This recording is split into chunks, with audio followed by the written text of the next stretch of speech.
Oke, jadi sekarang kita bahas ini ya, soal UAS Fisika Statistik uh, yang tahun 2022 dari tahun lalu. Soalnya. Jadi sebenarnya soalnya kan beda-beda ya tiap kelas, tapi ya ada tiga soal yang relatif sama gitu. Yang pertama itu tentang aplikasi statistik Fermi-Dirac, terus aplikasi statistik Bose-Einstein, dan yang terakhir tentang ensemble kanonik. Ya. Yang pertama tentang Fermi-Dirac, di sini yang nomor satu. Nah, di kasus ini jadi sekarang kita dikasih sistem gas elektron, gitu ya. Gas elektron, yang mana di sini sistem gas elektronnya itu dia ada n buah elektron gitu ya. Ada n buah si sistem gas itu ada n buah partikel elektron di dalamnya. Terus dia terletak pada kotak dua dimensi dan merupakan elektron bebas, gitu ya. Jadi ini kayak sistem partikel yang terjebak dalam sumur kotak gitu, dua dimensi. Nah, masa tiap partikel itu m. Nah, kita diminta mencari yang pertama, yang A, itu energi untuk elektron bebas, tapi dinyatakan sebagai bilangan kuantum. Nah, kalau kita berhubungan dengan suatu elektron bebas, ya, atau partikel bebas, pada dasarnya partikel bebas itu energinya dia cuma punya energi kinetik aja, P kuadrat per 2M. Nah, tapi sekarang dimintanya si elektron bebas ini dinyatakan sebagai bilangan kuantum energinya, gitu ya, bukan dalam P kuadrat per 2M. Nah, caranya gimana? Caranya sekarang si elektron yang terjebak dalam kotak dua dimensi ini, dalam persegi dua dimensi, itu ibaratkan elektron yang berada pada suatu sumur potensial. Tapi sumur potensialnya dua dimensi. Nah, jadi ukuran dari kotaknya itu kan luasnya L kali L ya. Berarti sama aja kayak si sumur potensialnya itu. Itu ukurannya L kali L. Nah, kayak gitu. Terus di dinding-dinding sumurnya ini, dia memiliki potensial yang nilainya itu tak hingga. Jadi kayak partikel yang terjebak dalam sumur dua dimensi. Kayak gitu ya. Nah, ingat kalau misalkan kita punya suatu partikel yang terjebak pada sumur satu dimensi, misalkan dia sumur satu dimensi gitu ya, dengan lebar sumurnya itu adalah L, terus potensialnya itu di ujung dinding-dindingnya adalah tak hingga gitu ya, maka kita bisa nyari ungkapan energi dari partikel yang berada di dalam kotak ini itu menggunakan persamaan Schrödinger. Kita selesaikan persamaan Schrödingernya. Nah, misalkan di sini kita punya partikel bebas yang energinya itu adalah E, kayak gitu. Nah, maka kalau dalam kasus sumur satu dimensi ini, kita terapkan persamaan Schrödinger. Persamaan Schrödinger untuk satu kasus satu dimensi itu adalah ini ya. Misalkan dia di sumbu X minus H kuadrat per 2M. Turunan kedua dari fungsi gelombang terhadap ruangnya dikurangin, ditambah potensial dikalikan dengan fungsi gelombang sama dengan energi eigen dikalikan dengan fungsi gelombang. Nah, jadi yang kita tinjau itu adalah persamaan Schrödinger satu dimensi yang bebas waktu, bebas waktu. Nah, nanti energi energi kinetik atau energi gerakan partikel yang ada di dalam sini yang terkait dengan bilangan kuantumnya itu terkait dengan nilai-nilai dari energi eigen dari si partikel atau si elektron yang berada di dalam sumur potensial satu dimensi ini. Gitu. Nah, ketika kita tinjau di daerah di tengah-tengah sumurnya, berarti pada posisi, misalkan ini X sama dengan 0, ujung kirinya, ujung kanan itu X sama dengan L, maka pada posisi antara 0 dan L, dia nilai potensialnya itu sama dengan 0. Di sini tidak ada potensial. Jadi cuma partikel aja bisa bergerak bebas di sini dengan energi E. Tapi untuk titik X lebih besar dari L, lebih besar sama dengan L maksudnya, atau titik X kurang dari sama dengan 0, ini dia nilai potensialnya tidak. Nah, karena potensialnya tidak, maka tidak mungkin ada partikel di daerah yang lebih besar dari L ini atau kurang dari 0. Jadi di sini kita dapat untuk daerah-daerah ini fungsi gelombang itu nilainya sama dengan 0. Jadi yang kita kerjakan itu hanya yang di daerah yang di tengah sini saja. Gitu. Nah, kalau di daerah tengah ini kan potensial nol. Jadi nanti persamaan Schrodingernya bakal jadi lebih sederhana. Bisa kita sederhanain jadi kayak gini. Do kuadrat C per do X kuadrat ditambah 2ME dibagi H coret kuadrat gitu ya. Dikali psi itu sama dengan nol. Nah, kalau kita lihat baik-baik, persamaan ini nggak lain dan nggak bukan adalah persamaan osilator harmonik sederhana gitu ya. OHS, osilator harmonik sederhana. Karena ini merupakan persamaan osilator harmonik sederhana, jadi solusi dari persamaan ini bisa kita tebak adalah solusi untuk osilator harmonik, yaitu bisa kita tulis solusi dari fungsi gelombangnya sebagai A dikali sin Kx ditambah B dikali cos Kx. Nah, nilai konstanta-konstanta ini bisa kita cari dari syarat batas yang terkait dengan uh, dimensi sumur dan juga potensialnya. Kayak gitu. Nah, terus nilai K-nya ini, nilai K-nya ini adalah terkait dengan koefisien dari si besinya, lebih tepatnya K kuadrat ya. Nilai K kuadrat itu terkait dengan koefisien dari si fungsi gelombang ya, si besinya, yaitu 2ME dibagi dengan H coret kuadrat. Nah, ini adalah nilai K-nya atau konstanta gelombang ya. Nah, kemudian dari sini nanti kita bisa dapat, kalau misalkan kita terapkan syarat batas untuk X sama dengan nol. Nah, tadi kan untuk X sama dengan nol dia nggak boleh ada fungsi gelombangnya harus sama dengan nol ya, karena partikel nggak boleh berada di sana. Maka untuk X sama dengan nol, kita masukin pesinya sama dengan nol. Nanti kita bakal dapat dari fungsi gelombangnya, itu adalah nol sama dengan A dikali sin nol, ditambah B dikali cos nol. Nah, solusi yang memungkinkan supaya dia nggak trivial, kita harus ambil nilai B-nya itu sama dengan nol. Jadi nanti fungsi gelombangnya tereduksi jadi lebih sederhana, yaitu tinggal A dikali sin Kx saja. Lalu kita terapkan lagi syarat batas untuk X sama dengan L. Nah, kalau kita terapkan syarat batas untuk X sama dengan L, nanti kita bakal dapat nilai K yang memenuhi supaya uh, si partikel itu terjebak di dalam kotak tadi. Kayak gitu.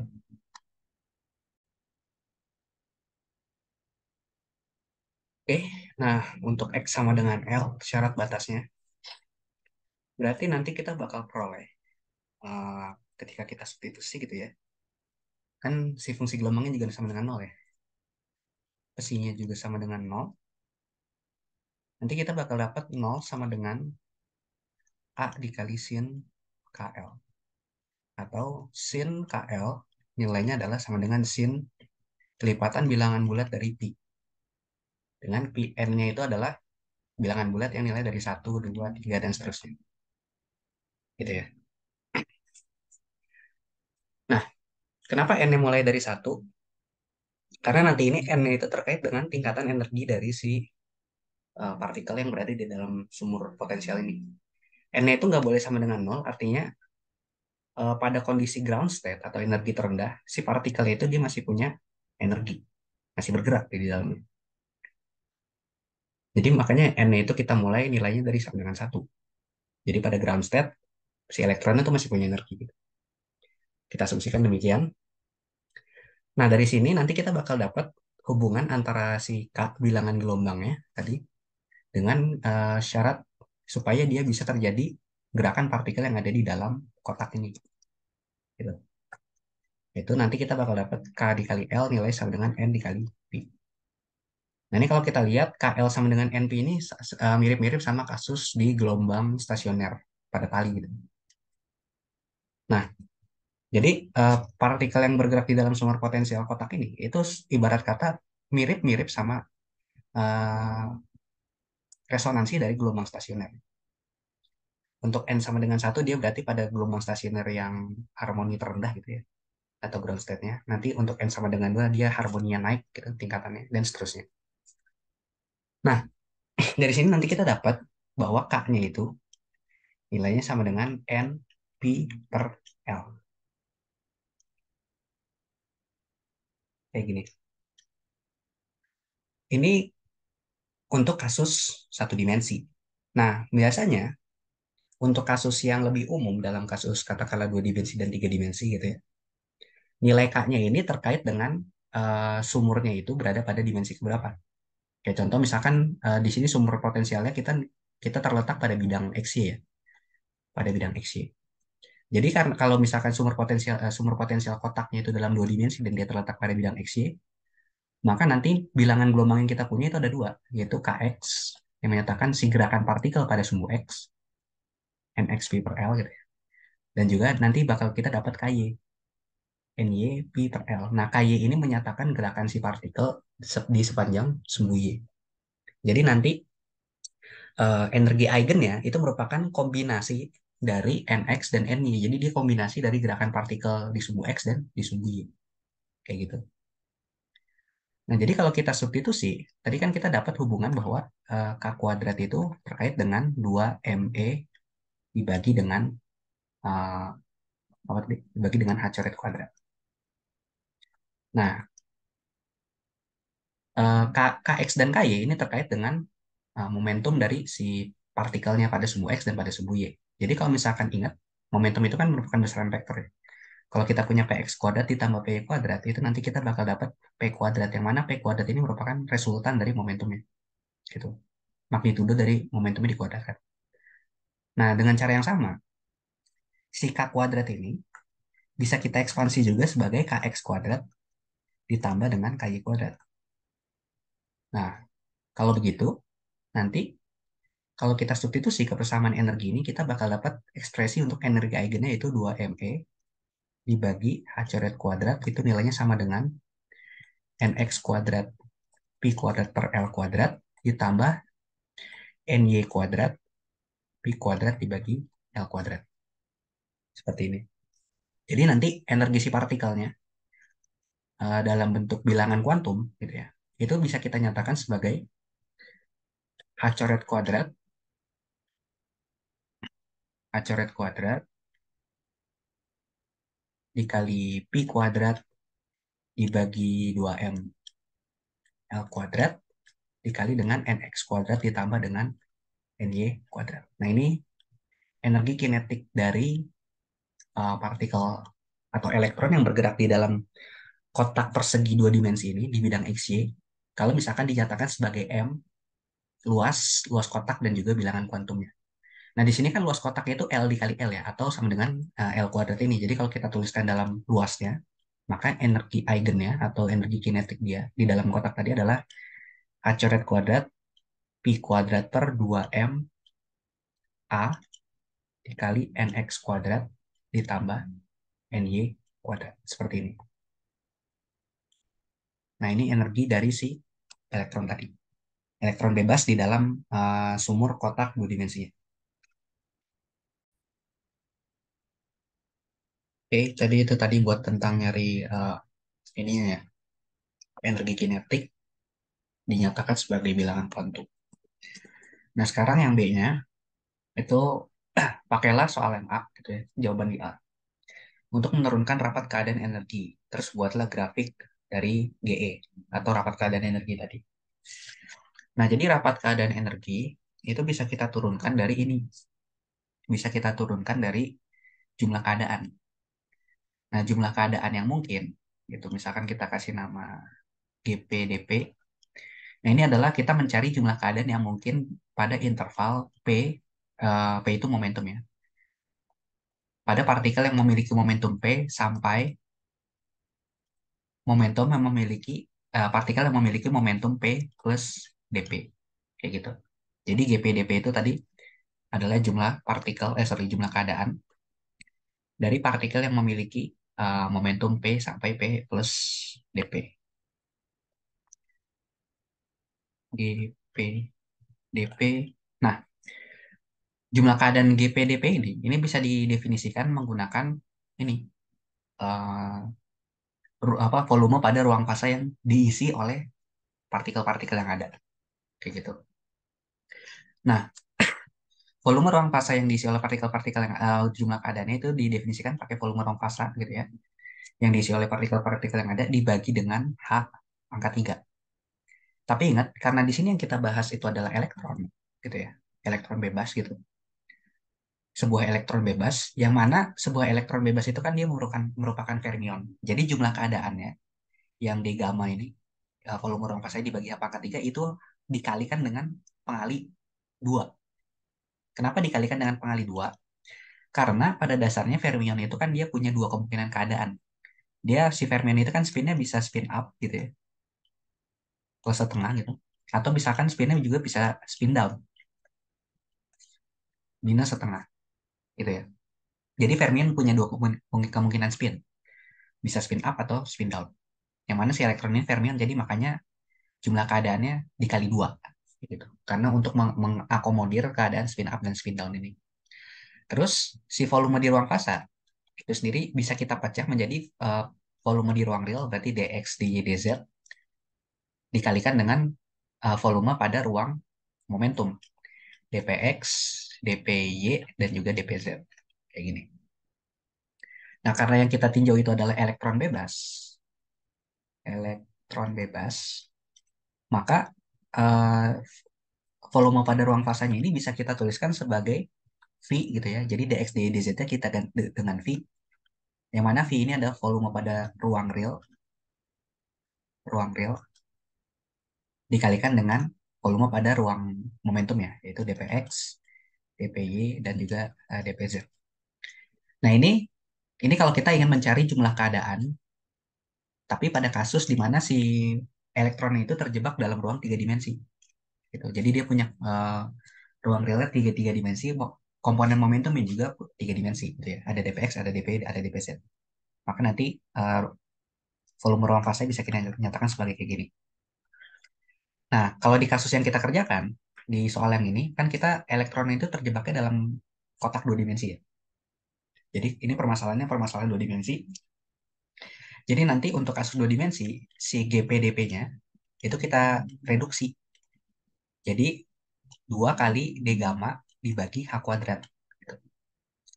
Tapi sekarang D gammanya, volume ruang fasanya itu cuma ada komponen luasnya aja, yaitu dx, dy, sama dpx, dan juga dpy. Kayak gitu. Karena dia terletaknya pada bidang XY. Z-nya itu kita abaikan aja. Kita anggap suatu konstanta. Satu aja nilainya. Nah, berarti nanti si D gamanya ini bisa kita tulis juga dxd. Kalau tadi kan di ruang tiga dimensi, dxd dz kita tulis jadi V ya. Yaitu volume di ruang real. Maka dxd-nya ini bisa kita ganti jadi A. Atau luas dari kotak yang ditempati oleh si elektron bebas tadi. Dikali dpx, dikali dpy. Nah, terus dpx, dpy-nya ini kita transformasi menggunakan koordinat polar. Nah, ingat kalau misalkan kita punya koordinat kartesian di ruang real, koordinat kartesian di ruang real, kartesian di ruang real, perkalian dx dan dy itu menyatakan elemen luas dari yang ada pada bidang kartesian itu kan ya. Kita bisa tulis jadinya misalkan dA. Dx dy itu menyatakan dA atau elemen luas yang ada pada bidang kartesian. Nah, ini bisa kita transformasi menjadi pada bidang elemen luas pada koordinat polar.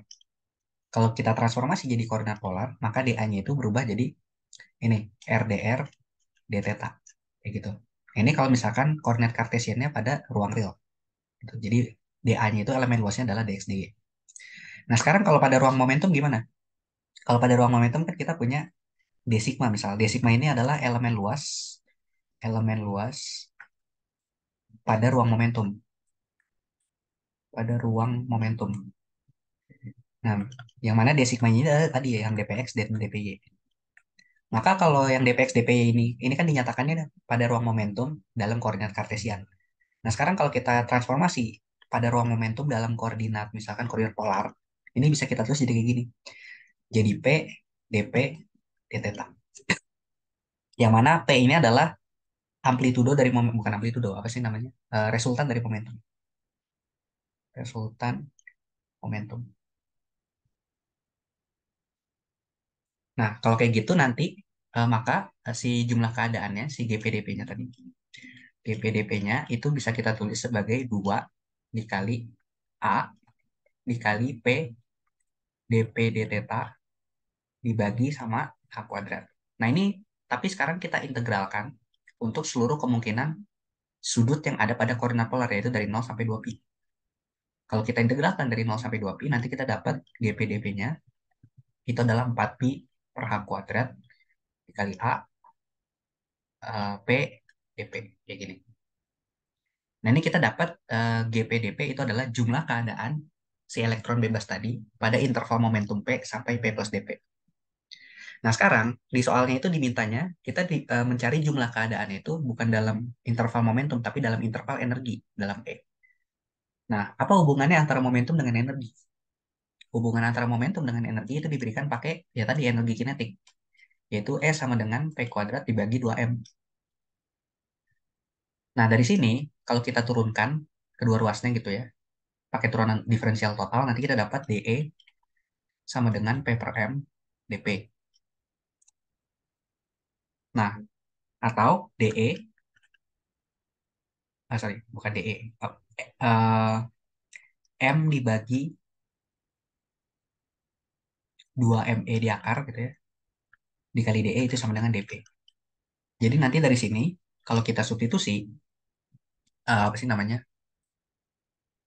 P-nya itu adalah, ini ya, P-nya itu adalah 2ME di akar, akar 2ME, terus dP-nya itu adalah ini, maka nanti kita bakal dapat GEDE, yaitu jumlah keadaan dalam interval energi E sampai E plus DE, yaitu dinyatakan sebagai 4 pi A dibagi H kuadrat, P-nya diganti jadi 2ME di akar, terus DP-nya diganti jadi M dibagi 2ME di akar DE. Jadi nanti dapat GEDE 4 pi A dibagi H kuadrat dikali M. Kayak gini, dikali DE. Nah, tapi kan yang ditanya bukan jumlah keadaan kan ya, tapi rapat keadaannya. Jadi GE-nya aja, berarti kedua ruasnya kita bagi lagi sama DE. Jadi nanti kita dapat density of state-nya atau rapat keadaannya. Itu adalah 4 pi A dikali M dibagi H kuadrat. Nah, ini kalau kita lihat density of state ini, rapat keadaan pada si elektron yang terjebak dalam kotak dua dimensi ini, itu dia merupakan konstanta. Jadi nggak bergantung sama nilai energinya. Jadi kalau kita gambar grafiknya, ini grafik dari density of state-nya, GE-nya, terhadap nilai dari energinya, berapapun nilai energi dari si elektronnya, itu density of state-nya atau rapat keadaan itu bakal selalu konstan. Pada si kasus uh, elektron yang terjebak dalam kotak dua dimensi. Itu konstan dinilai 4 pi A M per A kuadrat. Kayak gitu. Karena pada dasarnya kan H itu luas kotaknya yang nggak berubah-berubah. H itu konstanta Planck. Terus M itu massa elektron. Dan dia juga nilainya merupakan suatu konstanta gitu. Jadi nilai konstan semua. Nah terus, nah ini tentang density of state-nya. Nah terus apa lagi soalnya? Yang ketiga yang C-nya itu turunkan energi Fermi pada temperatur nol mutlak. Dinyatakan dalam M, N, dan A. Nah, energi Fermi itu bisa kita turunkan dengan cara mencari jumlah total partikel fermion yang berada pada sistem. Nah, pada partikel fermion gitu ya, yang memenuhi statistik Fermi-Dirac termasuk si elektron ini kan dia juga partikel fermion ya. Jumlah partikel yang berada pada keadaan ke J itu bisa kita definisikan sebagai F dikalikan dengan GJ. Yang mana F-nya ini merupakan fungsi distribusi Fermi-Dirac yaitu satu dibagi E pangkat minus E pangkat energi partikel dikurangin energi Fermi dibagi KT. Kayak gini. Ditambah satu. Nah, ini adalah fungsi Fermi. Fungsi distribusi Fermi. Ya, fungsi distribusi Fermi Dirac.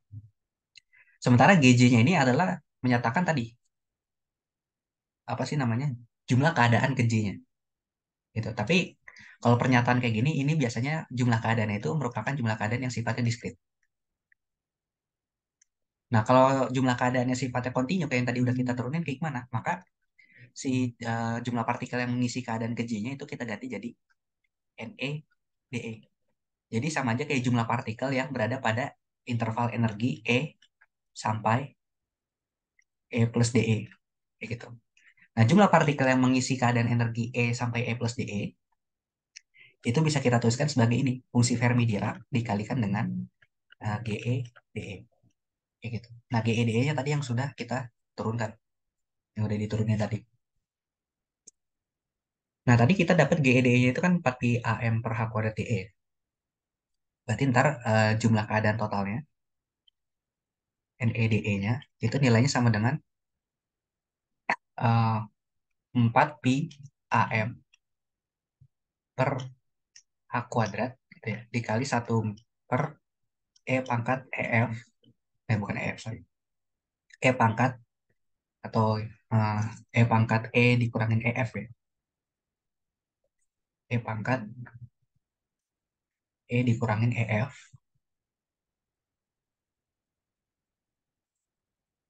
E pangkat E dikurangin EF per KT ditambah satu. Kayak gini. Oh ya, dikali DE. Jangan lupa. Nah, untuk mencari energi Fermi pada temperatur nol mutlak, kita lakukan pendekatan, kita sederhanakan dulu fungsi Ferminya. Karena kalau ini langsung kita integralin, integralnya itu nggak sederhana. Nah, pada dasarnya untuk mencari energi Fermi, maka kita mengintegralkan untuk seluruh keadaan energi yang mungkin. Kalau kita integralkan untuk seluruh keadaan energi yang mungkin, nanti kita bakal dapat jumlah total partikel fermionnya.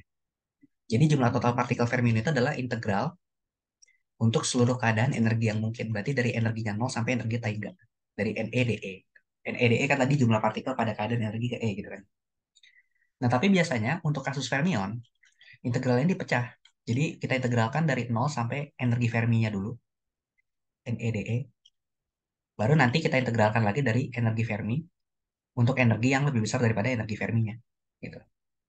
NEDE. Ini sampai Taiga berarti ya, atas. Kayak gitu. Nah, sekarang kita tinjau kasusnya. Kan di sini dimintanya mencari apa sih namanya? Mencari energi Fermi ketika kasus temperaturnya T-nya itu temperatur si fermionnya itu adalah nol mutlak. Temperatur dari gas elektron itu adalah mendekati nol mutlak. Nah, kalau misalkan temperaturnya nol mutlak, maka di sini kita bisa lihat, kita bisa tinjau beberapa kasus. Kasus yang pertama itu, ketika temperatur yang nol mutlak adalah ketika energi dari elektronnya itu nilainya kurang dari energi Fermi. Kalau energi elektronnya kurang dari energi Fermi, maka si fungsi Fermi Diracnya itu bisa kita tulis kayak gini kan, satu min E pangkat E dikurangin EF, tapi E-nya lebih kecil daripada energi Fermi. Otomatis nanti ini minus eh, sesuatu, tapi dibagi sama nol. T-nya itu kan nol ya, berarti minus tahingga ditambah satu. E pangkat minus tahingga itu kan sama aja nol ya. Berarti fungsi Ferminya itu nilainya bakal tepat sama dengan satu. Ini kasus di mana energinya lebih lebih kecil daripada energi Fermi untuk temperatur mutlak. Nah, sekarang gimana kasusnya kalau misalkan energinya lebih besar daripada energi Fermi? Kalau kasusnya energi yang lebih besar daripada energi Fermi, maka si fungsi Fermi Diracnya itu jadi satu per E pangkat Taingga plus satu. E pangkat Taingga itu kan Taingga ya. Jadi ini satu per Taingga. Nah, ini nilai sama dengan nol. Jadi nanti kita dapat ternyata bahwa si fungsi Fermi itu adalah fungsi tangga. Jadi grafiknya kalau kita gambar fungsi Fermi gitu ya, si fungsi Fermi terhadap energi, maka grafiknya tuh kayak gini. Nah, dari nol sampai ke energi Fermi, itu nilai fungsinya adalah satu. Tapi untuk energi-energi yang nilainya lebih besar daripada energi Fermi, dia nilainya nol. Artinya apa? Artinya untuk E lebih besar daripada energi Fermi, itu tidak ada partikelnya. Jadi nggak ada partikel yang bisa menempati energi yang lebih tinggi daripada energi Fermi pada kondisi nol mutlak ini. Jadi ibarat kata energi Fermi ini pada kondisi nol mutlak itu adalah batas energi tertinggi dari si partikel. Gitu ya. Nah, berarti kalau kayak gitu, untuk mencari nilai energi Ferminya, kita cukup menggunakan kasus di mana energinya itu kurang dari energi Fermi. Jadi nanti nilai fungsi F-nya itu sama dengan satu.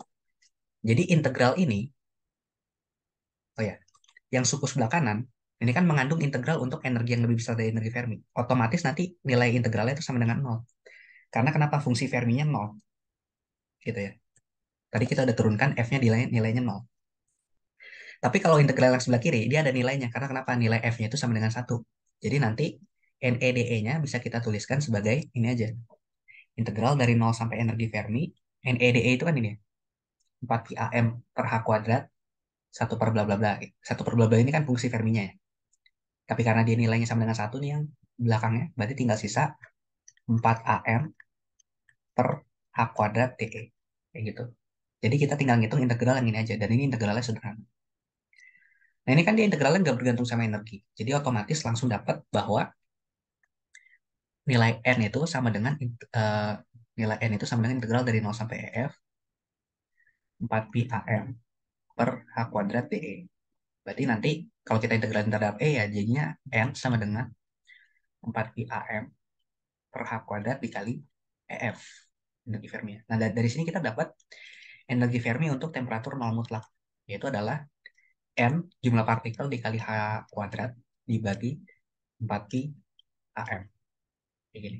Nah ini energi Fermi pada suhu nol mutlak untuk partikel atau gas elektron yang berada pada kotak dua dimensi, pada kasus dua dimensi. Begitu ya. Nah, terus sekarang eh, yang D-nya, kita diminta untuk menghitung energi total sistem pada temperatur nol mutlak. Kemudian hitung energi rata-rata per elektronnya. Nah, energi total, gitu ya. Energi total atau U itu bisa kita dapatkan dari hubungan ini aja, yaitu integral dari nol sampai tahingga NEDE, gitu ya. Seluruh keadaan energi yang mungkin gitu ya. Tapi dikali lagi sama jumlah energinya, kayak gitu. Anggap aja NEDE ini kayak kayak fungsi distribusinya lah, atau kalau misalkan kita ngomongin konteksnya kuantum itu kayak fungsi gelombangnya kan buat nyari nilai ekspektasi gitu. Itu adalah si fungsi gelombang dijepit kan ya sama si variabel yang pengen kita cari nilai ekspektasinya. Nah ini juga sama. Jadi kalau kita pengen nyari nilai energi total itu sama aja kayak kita pengen nyari nilai ekspektasi dari E untuk semua keadaan. Berarti tinggal E-nya kita jepit sama fungsi distribusi jumlah partikelnya. Kayak gitu. Nah berarti, tapi kan tadi kita udah eh, pada temperatur nol mutlak ya. Nah di sini kan pada temperatur nol mutlak, tadi kita udah buktikan atau udah kita cek bahwa energinya itu terbatas dari nol sampai energi Fermi aja. Sementara energi yang lebih tinggi dari energi Fermi itu kan nggak ada ya, karena partikel nggak bisa menempati keadaan itu. Berarti ntar integralnya cuma dari nol sampai EF, dari E, NE-nya itu tinggal sisa 4 pi AM per H kuadrat, 4 pi AM per H kuadrat DE. Begini. Nah, 4 pi AM per H kuadrat ini kan dia konstanta, berarti bisa keluar dari integral. Jadi 4 pi AM per H kuadrat, integral dari nol sampai EF, E, DE. Kayak gitu. Nah, integral EDE ini kan jadinya kan setengah E kuadrat ya. Masukin dari nol sampai EF berarti nanti dapat bahwa energi totalnya itu adalah 4 pi AM per H kuadrat dikali gini, dikali setengah EF kuadrat. Kayak gitu. Nah, ini energi totalnya.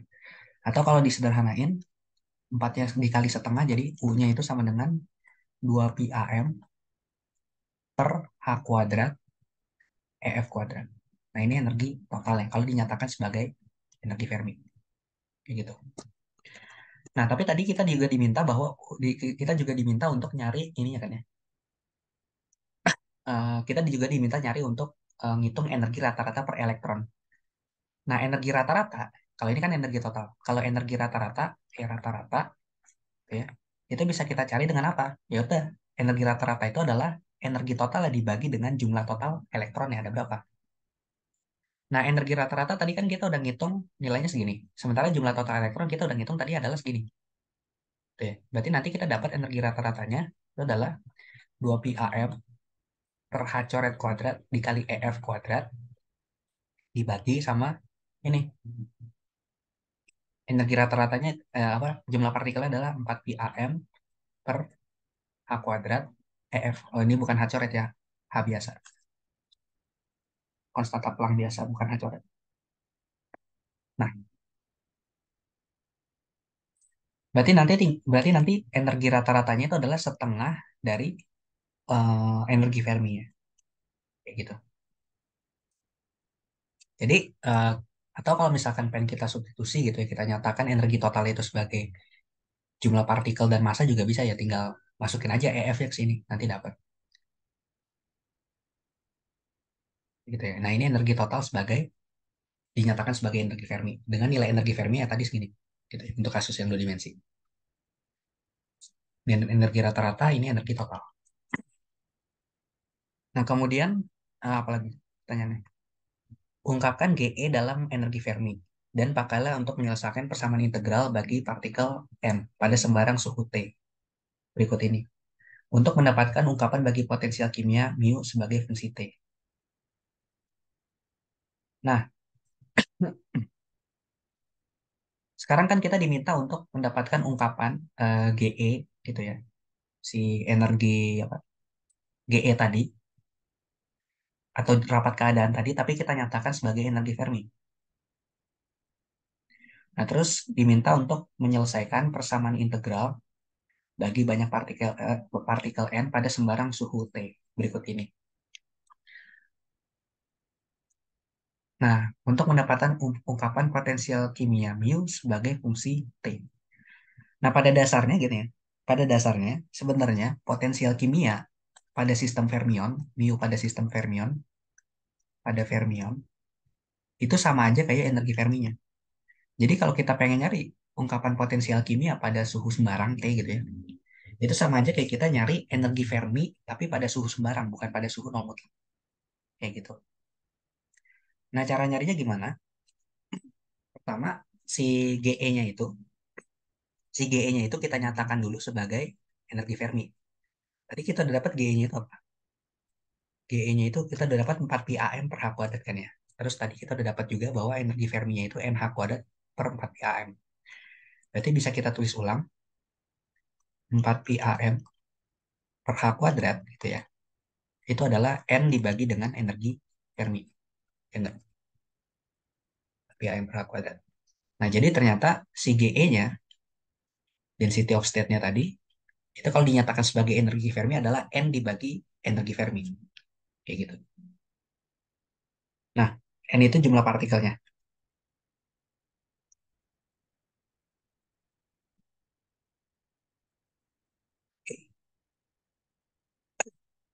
Nah, terus, bentar, N itu kan jumlah partikel.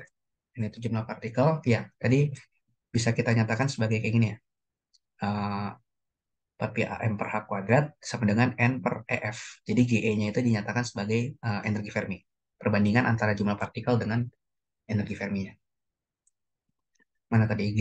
Nah, ini 4 pi AM per H kuadrat, ya, N per EF 0. Lebih tepatnya. Kayak gitu.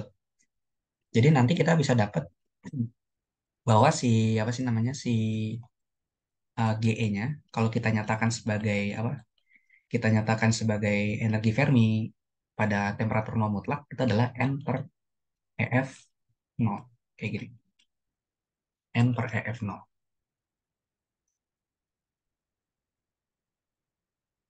Nah, terus sekarang gimana cara nyari apa sih namanya?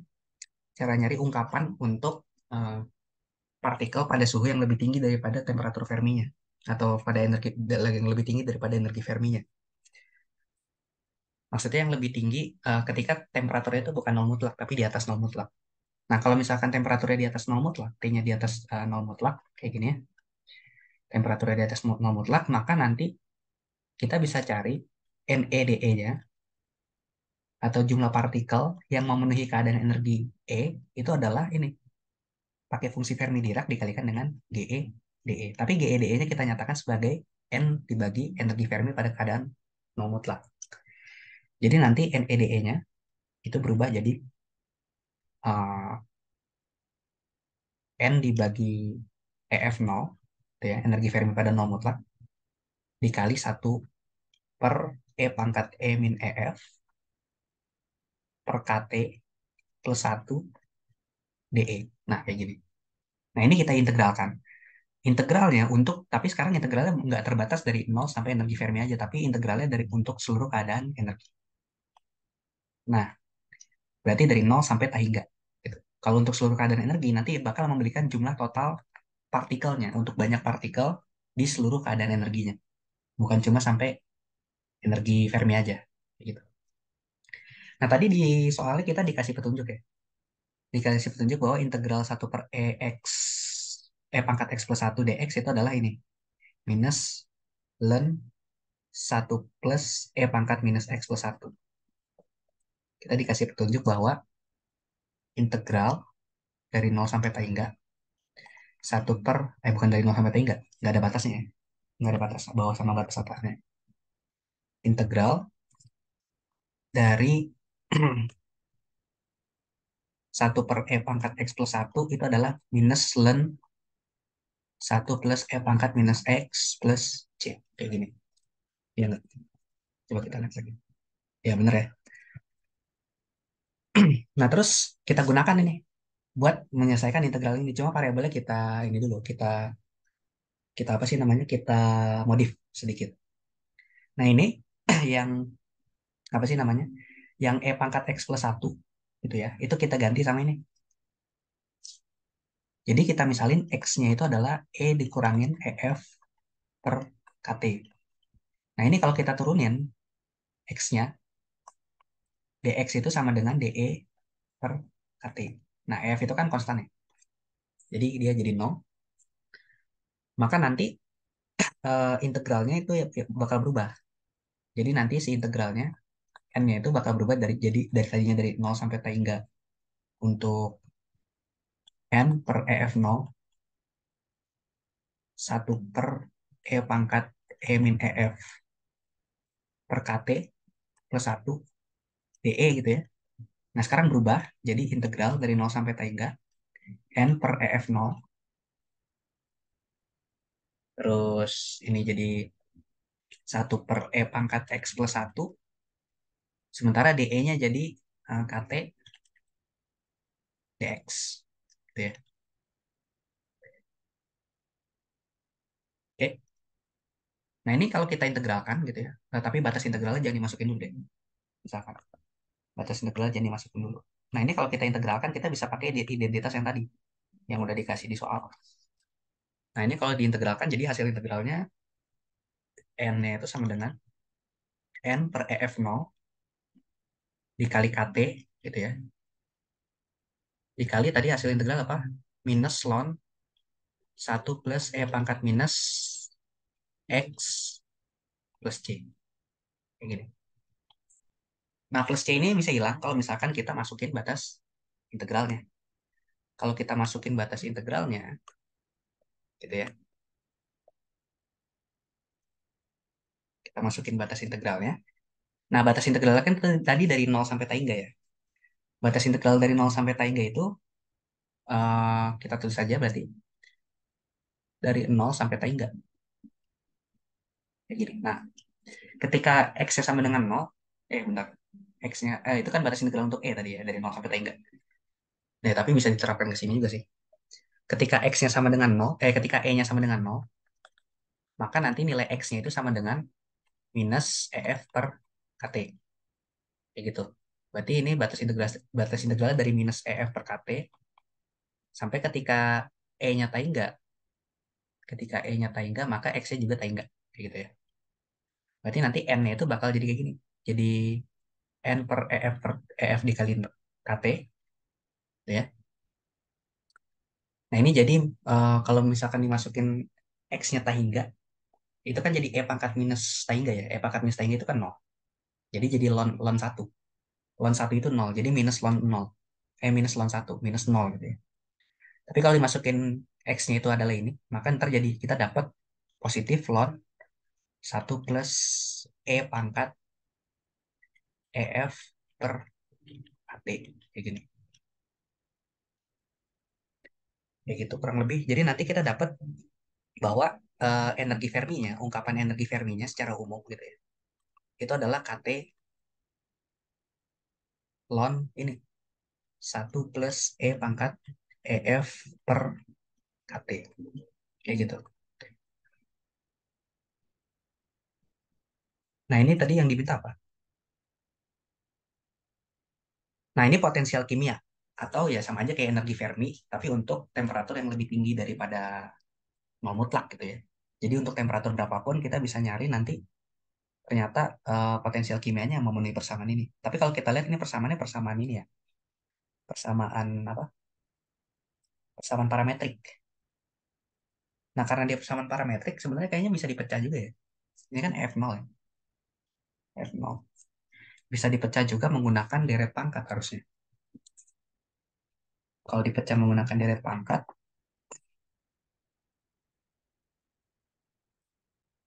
oh, atau dibalik aja. Dibalik. Kalau dibalik berarti ntar jadi EF0 gitu ya. EF0 per KT sama dengan ln 1 plus E pangkat EF per KT. Tapi ini EF-nya untuk temperatur yang lebih tinggi. EF yang di sini. Nah, kalau kayak gini berarti kan bisa kita inverse ya. Bisa kita inverse. Kalau kita punya Y sama dengan ln X, maka kita bisa dapat X itu adalah Y, E pangkat Y. Gitu kan ya. Maka nanti kita dapat 1 plus E pangkat EF per KT itu sama dengan E pangkat EF0 per KT. Kayak gini. Atau E pangkat EF per KT itu sama dengan E pangkat EF per KT min 1. Atau kita dapat nanti energi Fermi untuk temperatur sembarang gitu ya. Itu tinggal kita lonkan lagi aja. EF itu sama dengan KT dikali ln E pangkat, ini EF0 yang terus kanan. EF0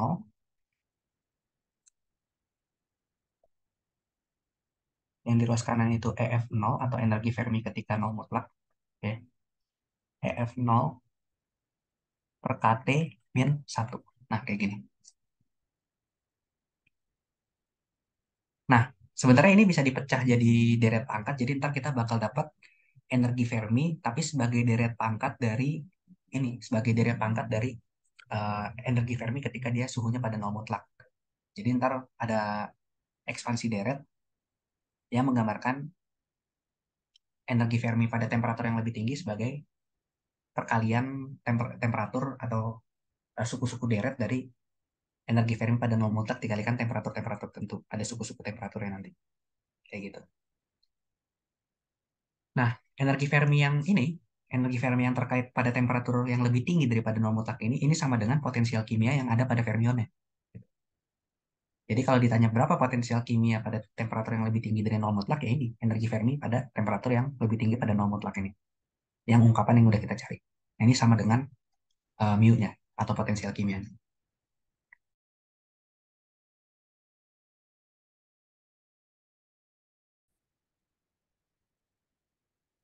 Nah, sekarang lanjut ke yang nomor 2.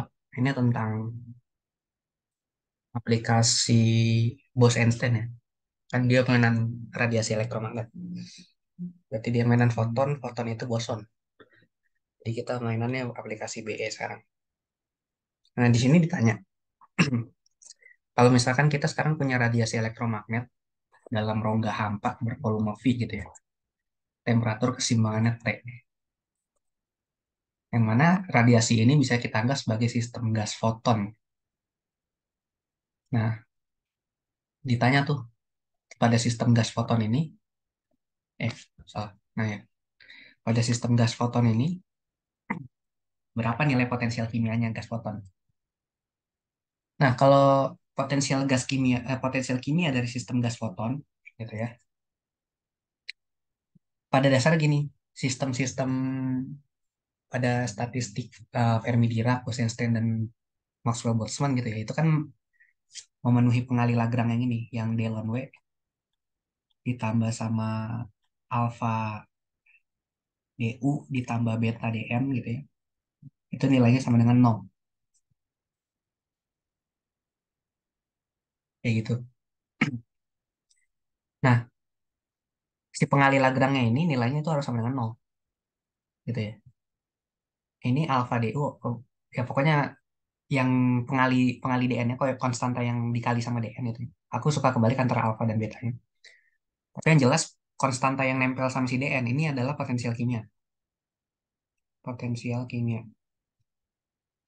Potensial kimia. Sementara konstanta yang nempel sama si DU, sama si energi gitu ya, itu biasanya adalah ini, energi termal, KT. Gitu ya. 1 per KT, sorry. 1 per KT. Kayaknya kebalik sih. Maksudnya yang potensial kimia biasanya pakai variabelnya alpha, terus yang energi termal itu beta gitu ya. Cuma ya udah, yang penting tahu bahwa uh, apa apapun apapun ininya ya, apapun variabelnya, tapi yang nempel sama si DN itu adalah perubahan dari jumlah partikel yang ada di sistem, itu yang nempel sama dia itu adalah potensial kimia. Sementara yang terkait dengan perubahan jumlah energi itu terkait dengan energi termal, kayak gitu.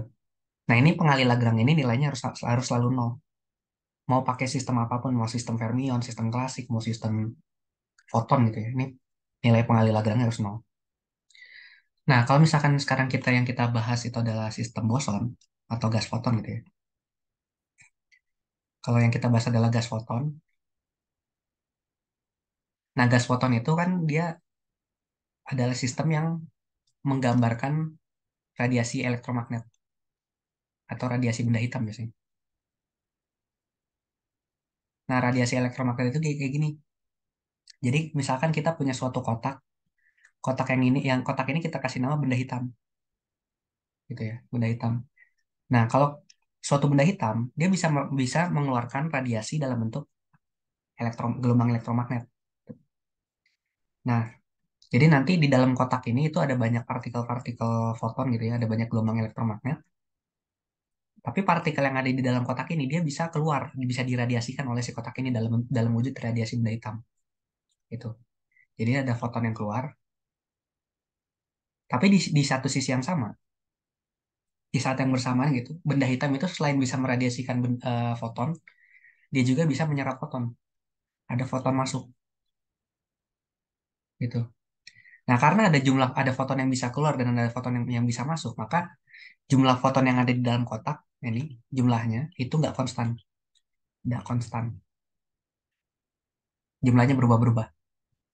Kalau jumlahnya nggak konstan berubah-berubah, maka dn-nya perubahan jumlah partikelnya itu nggak sama dengan nol. Jadi dn itu ada nilainya. Dn itu kan perubahan jumlah partikel yang ada di dalam sistemnya. Nah, karena jumlah perubahan partikel yang kan nol, sementara pengali Lagrange harus nol, maka pengali betanya ini kan nol. Maka betanya yang terkait dengan potensial kimia dari si sistem foton ini dia nilainya harus nol. Gitu ya. Jadi kalau ditanya pada sistem radiasi elektromagnet dalam rongga benda hitam gitu ya, itu pasti potensial kimia nol. Kenapa? Karena si benda hitam tadi bisa menyerap atau memancarkan foton. Sementara pengali Lagrange nilai harus nol. Jadi karena dia bisa menyerap atau memancarkan foton, jumlah partikel foton yang nggak tetap, gitu ya. Supaya pengali Lagrange nol, maka potensial kimia yang harus diset sama dengan nol. Kayak gitu. Nah, terus yang B-nya tentukan banyaknya keadaan kuantum foton dalam selang energi E plus DE. Nah, buat nentuin banyaknya keadaan kuantum itu pakai ini, pakai apa? Pakai banyaknya keadaan kuantum pada selang momentum dulu biasanya.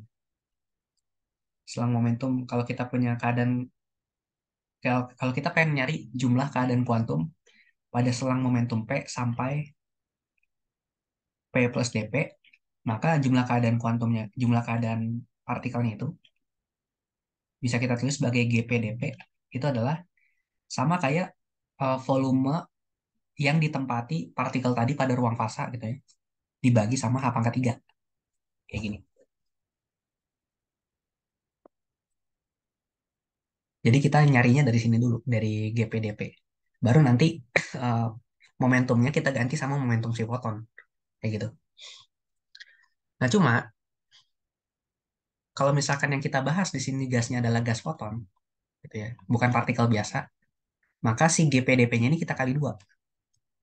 GPdP-nya itu kita kali dua. Jadi ada pengali duanya sih. Jadi 2 dikali D gamma per H pangkat 3. Jadi gamanya ini tadi volume ruang fasa. Terus kenapa kalau misalkan gas foton itu ada pengali duanya di jumlah keadaannya, gitu ya? Karena ingat yang namanya radiasi gelombang elektromagnet itu biasanya dia punya dua polarisasi utama.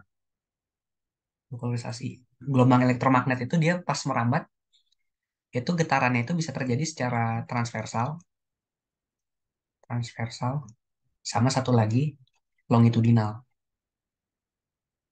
Ini ya. Jadi ada dua buah polarisasi. Karena ada dua buah polarisasi, jadi dia punya dua kemungkinan keadaan yang bisa dipenuhi. Kayak gitu. Makanya jumlah keadaan totalnya kita kali dua. Kayak gitu. Kalau di fermion jumlah keadaannya dikali dua karena tadi spinnya spinnya bisa plus setengah sama minus setengah. Tapi kalau foton kan dia spinnya bulat ya. Karena dia boson spinnya bulat, jadi pengali duanya itu bukan terkait dengan spin tapi terkait dengan polarisasinya. Kayak gitu. Nah, terus ya D gamanya tinggal kita pecah aja. Volume di ruang fasa itu kan sama aja kayak volume di ruang real, berarti dx, dy, dz dikali sama volume untuk ruang momentum. dpx, dpy, dpz kayak gini. Terus eh, foton itu biasanya nggak terikat karena potensial kimianya nol gitu ya. Dia biasanya juga nggak terikat sama potensial-potensial lain gitu. Kalau misalkan kita anggap sistemnya ini gas fotonnya adalah sebagai partikel bebas gitu ya. Jadi si fotonnya nggak berinteraksi satu sama lain. Maka si D gamanya ini bisa kita tulis sebagai langsung dx, dy, dz itu langsung sama dengan V atau volume dari ruang real. Volume ruang real. Terus dpx, dpy, dpz itu kita transformasi pakai koordinat pola. Jadi dpx, dpy, dpz ini kan sama aja kayak volume volume pada ruang momentum ya. Tapi ruang momentumnya bentuknya kartesian. Nah, kalau kita transformasi jadi volume untuk ruang momentum tapi dalam koordinat bola, berarti jadi P kuadrat sin theta dp d theta d psi. Kayak gini. Jadi ntar ini jadi P kuadrat sin theta dp d theta d psi.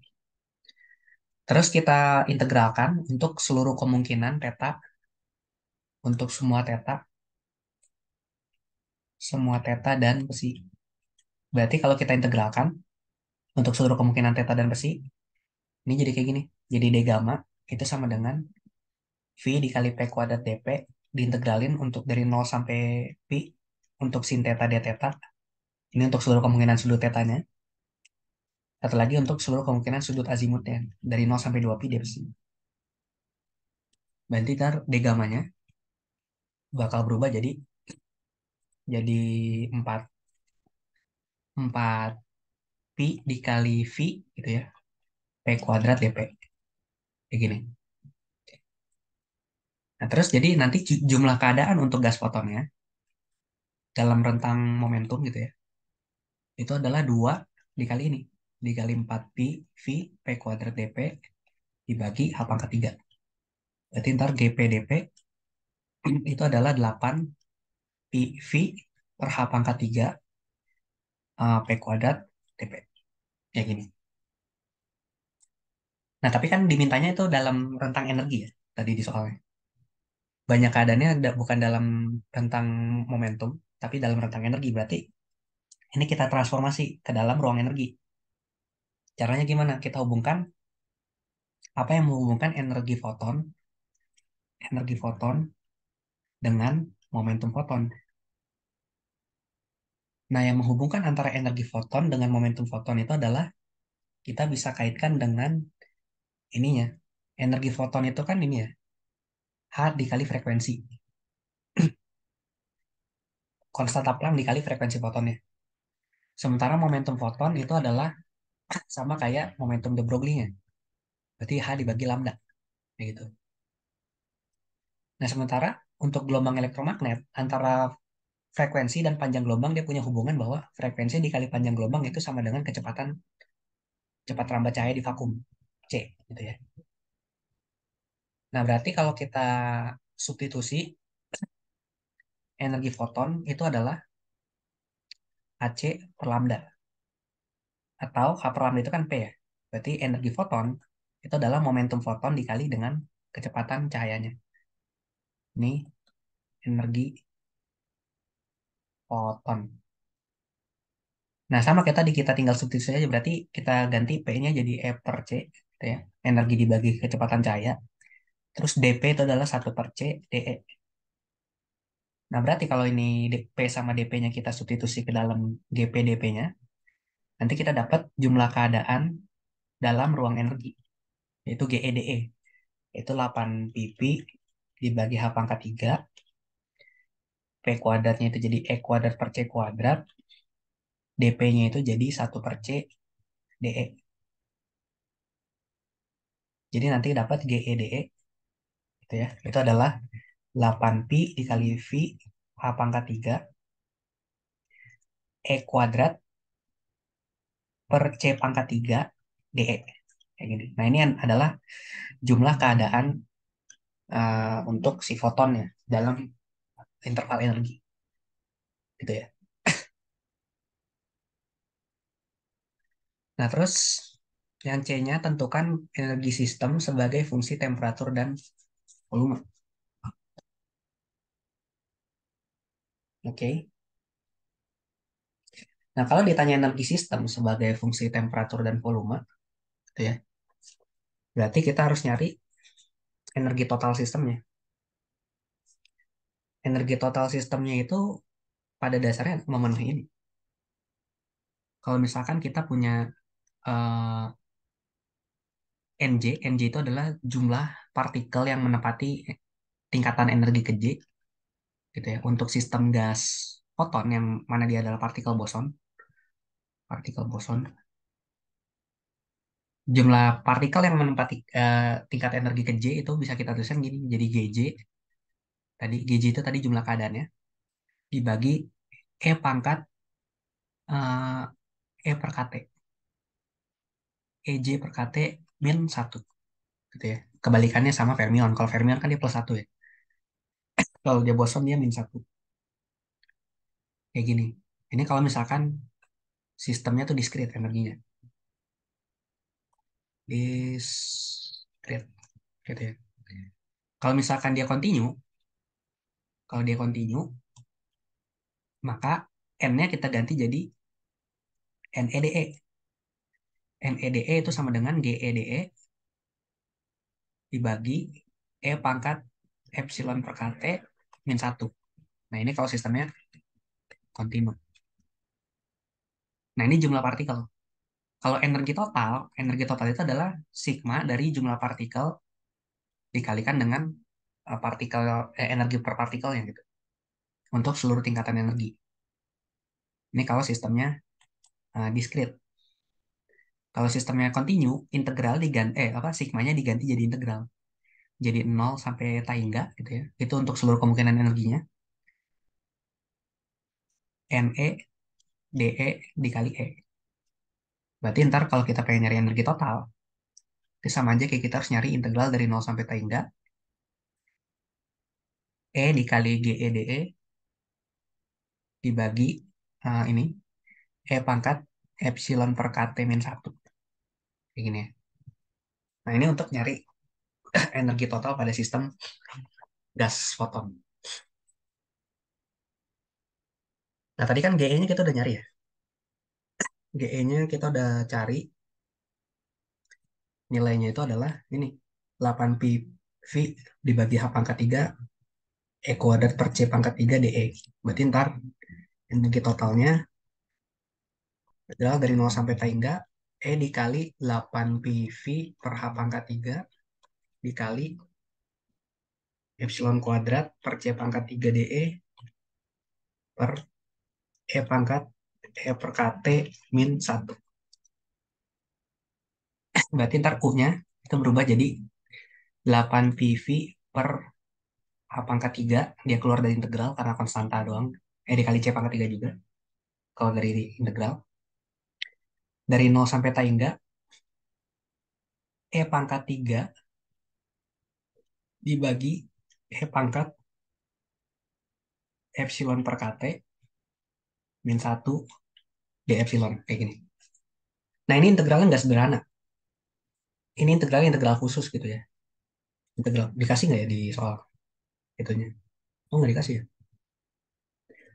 Nah, ini integralnya bukan integral sederhana. Dia integral khusus. Jadi buat integral ini nggak bisa langsung pakai kayak integral Gaussian atau gimana. Tapi ada fungsi-fungsi tersendiri yang bisa menyelesaikan integral ini.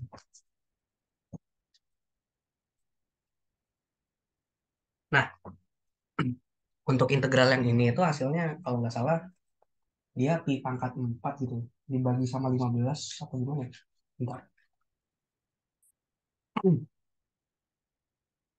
Ya, kalau misalkan kita punya bentuk integral kayak gini, integral dari nol sampai tak hingga, gitu ya. E pangkat, bukan E pangkat, sorry. X pangkat, eraser. X pangkat 3 dibagi E pangkat X min 1 dx gitu ya. Ini hasilnya jadi pi pangkat 4 dibagi 15 gitu. Nah, ini bisa langsung pakai pakai aja lah hasil jadinya. Karena ini emang bukan integral biasa, dia integral integral khusus gitu ya. Sebenarnya ada cara buat nyarinya. Jadi kayak dipecah lagi pakai fungsi-fungsi khusus gitu. Cuma ya kita nggak bakal nurunin di sini karena panjang. Tapi pakai aja ini langsung jadi. Jadi kalau ketemu bentuk-bentuknya kayak gini, yang bawahnya itu ada E pangkat bla bla bla terus min satu, atasnya itu ada bla bla bla tapi pangkat 3 gitu ya. Ingat aja selalu bentuk yang ini. Tapi sebelum kita menggunakan integral ini harus ditransformasi dulu, disamain dulu apa variabelnya. Jadi kita misalin X-nya itu X-nya itu adalah epsilon per kt. Berarti ntar dx-nya itu jadi eh, dE dibagi kt. Jadi nanti si U-nya itu berubah jadi 8 PV dibagi H pangkat 3 integral dari nol sampai tak hingga X pangkat 3 X pangkat 3 dikali KT pangkat 3 dibagi E pangkat X min 1 DE-nya berubah jadi KT dx. Nah, kayak gini. Oke. Nah, kalau udah kayak gini baru bisa diintegralin. Yang KT pangkat 3 sama KT-nya itu kan konstan aja ya terhadap X-nya. Berarti bisa keluar dari integral. Jadi jadi 8 PV dibagi H pangkat 3 KT pangkat 4 integral nol sampai tak hingga X pangkat 3 E pangkat X min 1 dx. Nah, ini yang X pangkat 3 dibagi E pangkat X min 1 dx ini kan yang integral khusus tadi ya. Baru bisa kita masukin tadi identitasnya. Hasilnya tadi apa? Pi pangkat 4 dibagi 15. Berarti nanti energi total sistemnya itu 8 PV dibagi H pangkat 3 dikali KT pangkat 4 dikali Pi pangkat 4 dibagi 15. Kayak gini. Atau kalau disederhanain jadi U sama dengan 8 per 15 Pi pangkat 5 dikali V dibagi H pangkat 3 dikali KT pangkat 4. Kayak gini ya. Nah, ini energi totalnya sebagai fungsi temperatur. Jadi dia fungsi temperaturnya pangkat 4 untuk si radiasi elektromagnet ini. Oke. Nah, terus tentukan, itu tadi ya, tentukan energi sistem berarti ini yang C-nya. Nah, kalau yang D-nya, kapasitas kalor gas foton pada volume tetap memenuhi CV sama dengan DU per DT untuk volume total, volume tetap. Jadi dikasih tahu kalau kapasitas kalornya pada volume tetap itu adalah DU per DT pada volume tetap. Dan nilainya sama dengan gamma dikali T pangkat 3. Gitu ya. Kita disuruh nyari nilai gamanya berapa. Gamma dikali T pangkat 3. Kita disuruh dicari nilai gamanya itu berapa. Nah, berarti ya ini gampang kan ya. Tinggal tadi persamaan U yang udah kita peroleh, kita turunin aja terhadap T. Berarti CV itu kan DU per DT ya. Berarti D per DT dari 8 per 15 dikali Pi pangkat 5 V dibagi H pangkat 3, H pangkat 4, T pangkat 4 pada volume tetap. Berarti turunannya nanti dapat, ini kan tinggal T-nya aja diturunin biasa ya. Berarti jadi 32 per 15 Pi pangkat 5 V per H pangkat 3, K pangkat 4, T pangkat 3. Nah, tadi kan CV-nya sama dengan ini ya, gamma T pangkat 3. Berarti ini yang koefisien T pangkat 3 ini adalah gamanya. Berarti gamanya bisa kita peroleh 32 per 15 Pi pangkat 5 V dibagi H pangkat 3 K pangkat 4. Nah, ini gamanya. gitu. Nah, terus tekanan sistem gas foton sebanding dengan rapat energinya, yaitu P sama dengan U per 3 V. Gunakan persamaan S sama dengan U plus PV min N mu per P dan nyatakan entropi sistem gas foton. Jadi kita dikasih persamaan kayak gini, bahwa tekanannya itu adalah sama dengan U per 3 V. Terus kita dikasih persamaan entropi dari hukum kedua termo, yaitu Q plus PV, dari hukum satu termo, U plus PV minus mu N dibagi sama T, kalau nggak salah. Ya, dibagi T. Terus kita dikasih kalau ternyata nanti persamaan akhir entropinya itu bentuknya adalah A dikali T pangkat B dikali V pangkat C. Nah, kita disuruh nyari nih berapa nilai A, B, sama C-nya gitu. Ya nggak? Tentukan konstanta A, B, dan C. Ya. Nah, jadi buat nyari nilai A, B, sama C-nya ya gampang. Tinggal kita gunakan aja nih yang udah ada. Kan tekanannya itu nilainya sama dengan ini ya. U dibagi 3V. Sementara tadi kita dapat U-nya itu udah ada. Yang dapat dari soal yang C tadi. 8/15 ini. Berarti sama aja kayak sepertiga V dikali 8/15 Pi pangkat 5V per C pangkat 3 KT pangkat 4. V-nya kecoret kan ya berarti. V coret, berarti P-nya tekanannya jadi 8 per 45 Pi pangkat 5 per C pangkat 3 K pangkat 4 T pangkat 4. Nah, ini tekanannya. Terus ya tinggal kita masukin ke persamaan entropi biar nanti dapat ekspresi entropi yang full itu kayak gimana.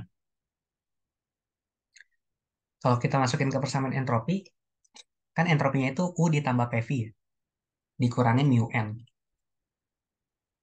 ditambah dia dibagi T. Nah, sementara mu-nya itu potensial kimia kan kita tahu tadi dari soal yang pertama itu nilainya 0 ya, pada sistem radiasi elektromagnet.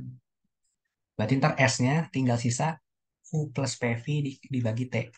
Berarti S-nya itu tinggal sisa U-nya itu tadi 8/15 Pi pangkat 5 Pi pangkat 5 dibagi V, dikali V dibagi C pangkat 3 KT pangkat 4 ditambah PV. P-nya kan ini.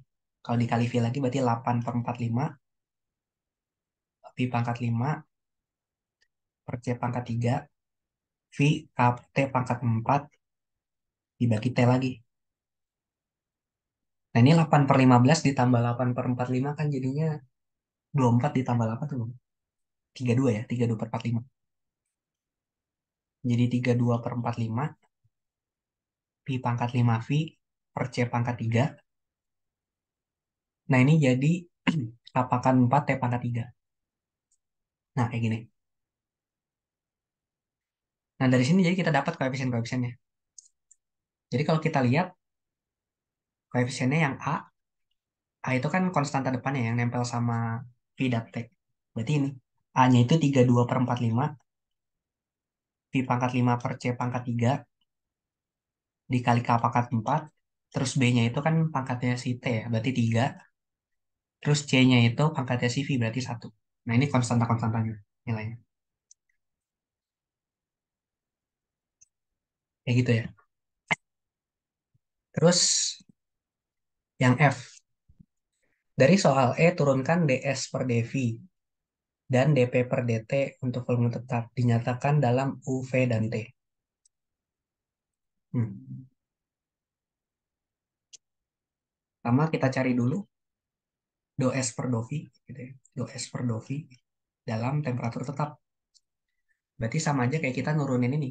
Persamaan yang S-nya ini, tapi temperaturnya kita anggap konstan. Berarti do per do V dari 32 per 45 Pi pangkat 5V dibagi C pangkat 3 K pangkat 4 T pangkat 3 pada temperatur tetap. Nah, ini kalau kita turun terhadap V kan V-nya cuma pangkat 1 aja, berarti hilang. Berarti do S per do P untuk temperatur tetapnya tinggal sisain aja. 32 per 45 Pi pangkat 5 dibagi C pangkat 3 K pangkat 4 T pangkat 3. Nah, ini do S per do V-nya. Terus kalau dope per dote untuk volume tetap gitu ya. Berarti tinggal kita turunin dari sini aja. Yang ditanya dope per dote kan? Ya, dope per dote. Pada volume tetap kita turunin dari yang ini aja. Berarti sama aja kayak do per dote dari 8/45 pi pangkat 5 C pangkat sorry dikali V gitu ya. V-nya udah hilang ya. Sorry. Dibagi C pangkat 3 K pangkat 4 T pangkat 4 untuk volume tetap. Berarti kalau kita turunin terhadap T tinggal ya turunin biasa aja kan ya T. Berarti jadi 32/45 pi pangkat 5 per C pangkat 3 K pangkat 4 T pangkat 3. Nah ini dia. Ini dopanya per dosanya pada volume tetap. Nah tapi kan tadi diminta dinyatakannya sebagai UV dan T ya. Jadi bukan dinyatakan sebagai ya variabel yang banyak ini tapi dinyatakan dimintanya dalam UV dan T. Kalau dinyatakan sebagai UV dan T berarti tadi U-nya itu apa? U-nya itu kan ini ya.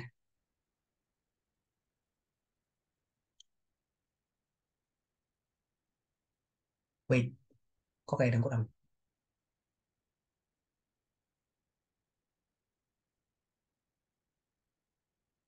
Oh ini kurang C pangkat 3, sorry. Kurang C pangkat 3 U-nya. Ini juga kurang C pangkat 3. Ya kan ya? Ya. Berarti kalau kita nyatakan sebagai UV dan T, ya sebenarnya tinggal gini aja sih. Tinggal yang konstanta depannya yang pi pangkat 5 K pangkat 4 sama C pangkat 3-nya itu kita substitusi. Jadi yang pi pangkat 5 nah, dibagi H pangkat 3 C pangkat 3 K pangkat 4-nya itu kita substitusi jadi kita pindah luasin. Jadi 15 U dibagi 8 V dikali T pangkat 4. Kayak gini. Nah berarti yang tadi jawaban yang udah kita peroleh, ini H-nya kemana? Oh hilang. Ini ada H pangkat 3-nya, kurang. Ini juga ada H pangkat 3-nya. Nah, berarti yang P pangkat 5 H pangkat 3 C pangkat 3-nya ini, sama K pangkat 4-nya, itu kita ganti sama yang tadi. 15 U per 8 Pi T pangkat 4. Berarti ini kalau disederhanakan lagi jadi 32/45. Jadi 15 U per 8 Pi T pangkat 4 dikali T pangkat 3. Berarti yang do S per do V-nya kalau dinyatakan sebagai UVT jadinya ini. 4/3 U per VT. Kayak gini. Terus kalau yang do P per do T-nya jadi 32/45 dikali 15 U per 8 VT pangkat 4 dikali T pangkat 3.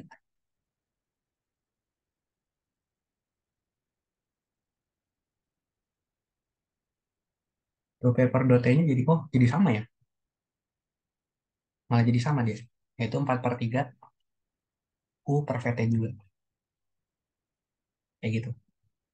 Jadi ternyata do P per do T sama do S per do V-nya sama jadi. Kayak gitu sih kurang lebih.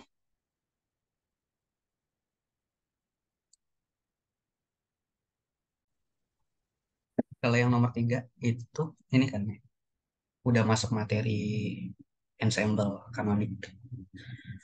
Nah kalau di ensemble kanonik itu biasanya yang dicari itu fungsi partisi. Terus dari fungsi partisi itu kita biasanya diminta buat nurunin ininya.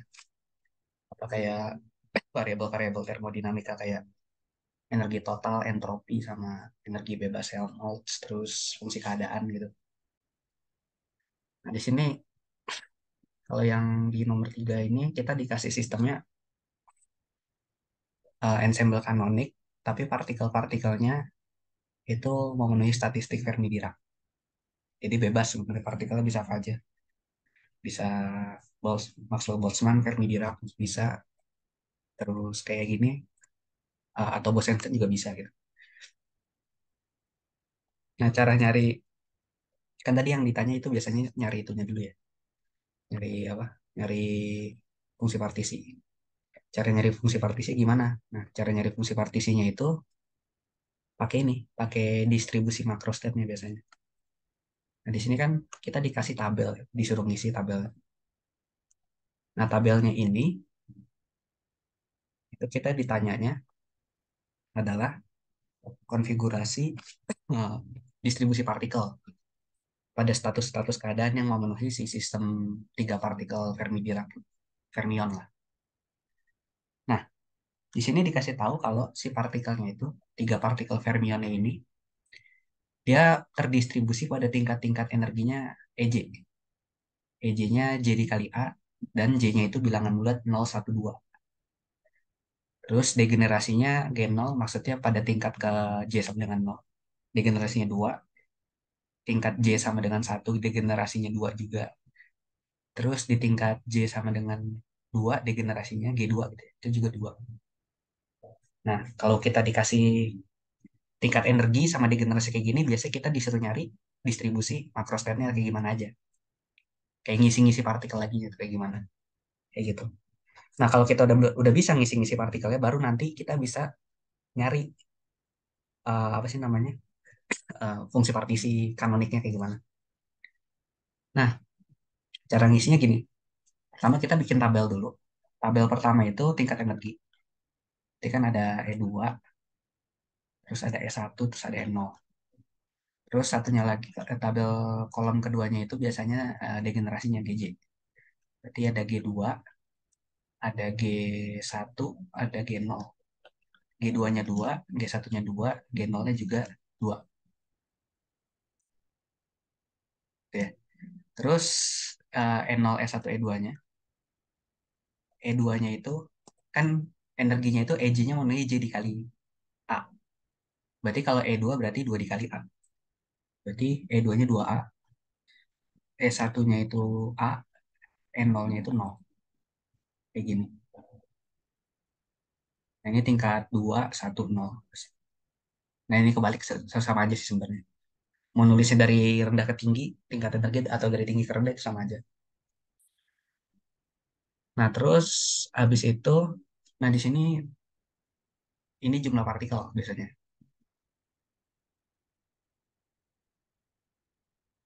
Nah, di sini itu konfigurasinya. Konfigurasi distribusinya kan ada banyak nih. Ada satu, 2, 3, dan seterusnya. Ini konfigurasi makrostat. Nah, ini jumlah partikel. Jumlah partikel di level 2 J sama dengan 2.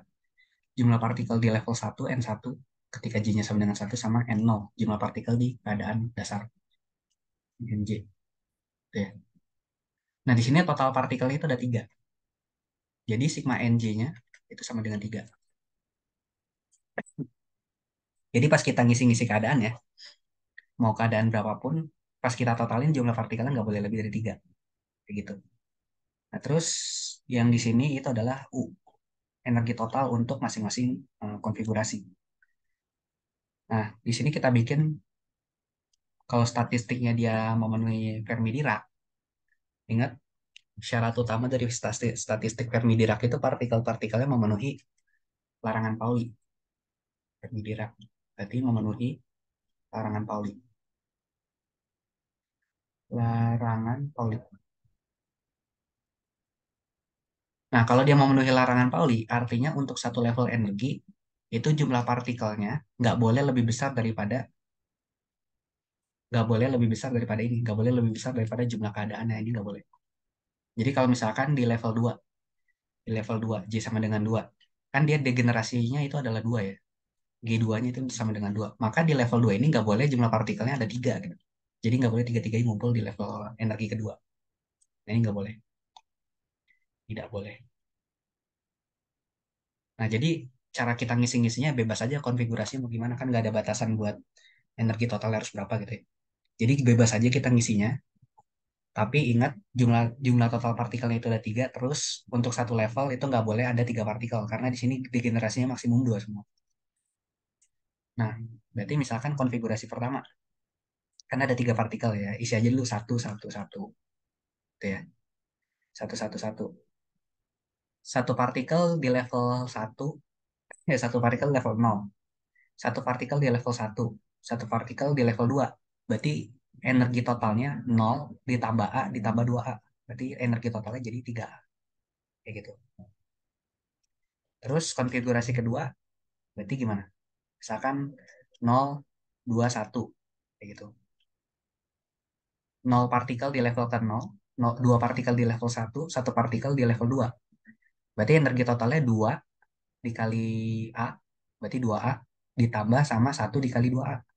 Berarti energi totalnya empat a untuk konfigurasi yang ini. Terus konfigurasi ketiga, misalkan dibalik aja jadi nol satu dua, kayak gini. Nol satu dua berarti energi totalnya A ditambah sama empat a berarti lima a. Konfigurasi keempat.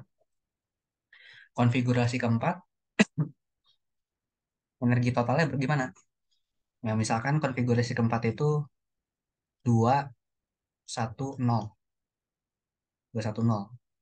Berarti 2 dikali nol nol, satu dikali A, A. Berarti energinya A.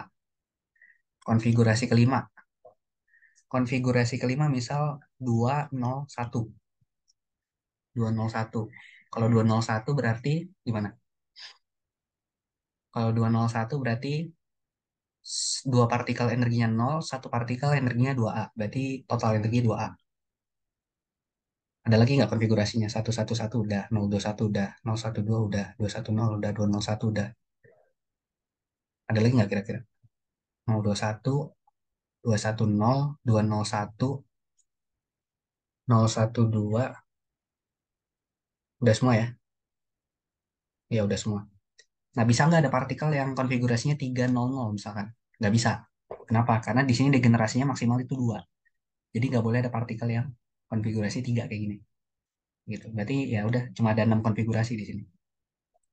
Nah gitu. Jadi cara ngisi konfigurasinya, pertama perhatiin jumlah total partikelnya ada berapa, yaitu 3. Terus yang kedua perhatiin dia jenis partikelnya apa. Kalau Fermi Dirac berarti nggak boleh ngelebihin degenerasinya untuk satu level. Gitu ya. Kalau misalkan dia partikelnya boson atau partikel klasik gitu ya, itu boleh aja di satu level ada lebih dari ada lebih dari apa ada lebih dari degenerasinya. Misalkan kalau dia partikelnya boson gitu ya, boleh aja nih 300 kayak gitu, itu boleh. Tapi kalau itu boson atau partikel klasik, tapi kalau fermion nggak boleh. Nah, ini kan udah ada 5 konfigurasi ya, 5 doang ya, benar. Bentar. 021 012 210 201. Oh, 201 yang dibalik belum ada, yang 201. Nah, kurang satu, berarti ada 6 konfigurasi ya. Yang 201 ini kan belum ada ya. 201 yang ini berarti jadinya satu partikel energinya nol sama dua partikel energinya dua a, berarti empat a energinya. 201 udah. Oke, udah semua kayaknya. Ya, kan udah semua nih keisi. Berarti ya udah, ini adalah konfigurasi dari makrostat. Ada 6 konfigurasi makrostat. Makrostat.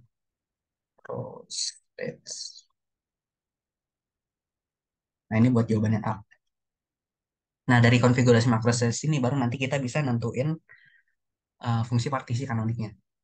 Caranya gimana? Nah, caranya adalah sekarang setelah kita nentuin konfigurasi macrostate-nya, kita tentuin ininya apa probabilitas termodinamikanya untuk tiap macrostate. Berarti kita tentuin W-nya untuk konfigurasi pertama, kedua, ketiga, keempat, kelima, dan keenam. Nah, karena ini partikel-partikelnya fermion, maka konfigurasi macrostate-nya itu ngikutin konfigurasi macrostate yang probabilitas termodinamikanya itu memenuhi yang untuk partikel fermion, yaitu GJ faktorial dibagi NJ faktorial dikali GJ min NJ faktorial. Kayak gini.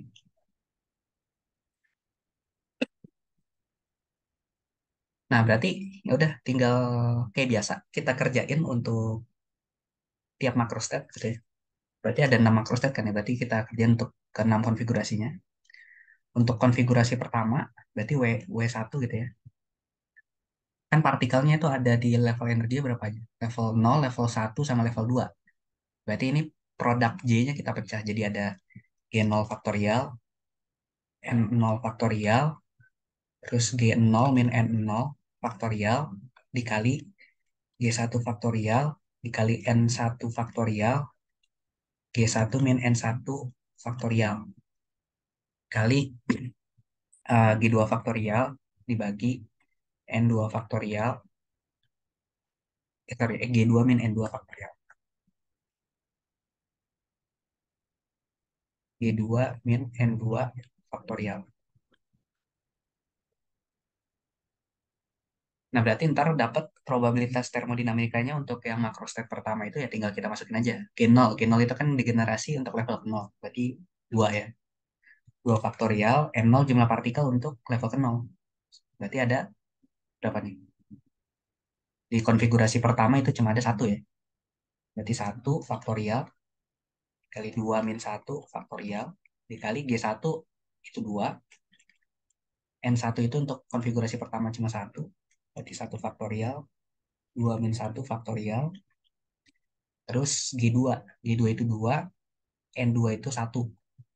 Berarti 2 faktorial bagi 1 faktorial min 2 min 1 faktorial. Berarti dapat probabilitas termodinamikanya untuk konfigurasi pertama itu adalah ini ya. Ya tinggal hitung aja. 2 faktorial, 2 faktorial dikali 2 faktorial dikali 2 faktorial. Berarti jadi 8 ya. 2 faktorial kan 2. Berarti jadi 8. Ini probabilitas termodinamikanya untuk makrostat yang pertama. Berarti ini 8. Terus makrostat yang kedua. Makrostat yang kedua berarti kan yang keisi itu cuma level J-nya 1 sama J2 aja ya.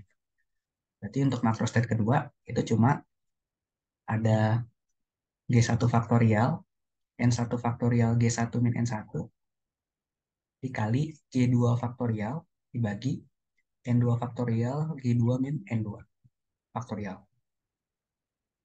G1 faktorial itu 2, N1. N1 itu yang di level G, yang di level 1, J-nya sama dengan 1 untuk makrostat kedua. Kan ada ini ya, ada 2 ya sekarang N1 untuk yang konfigurasi kedua.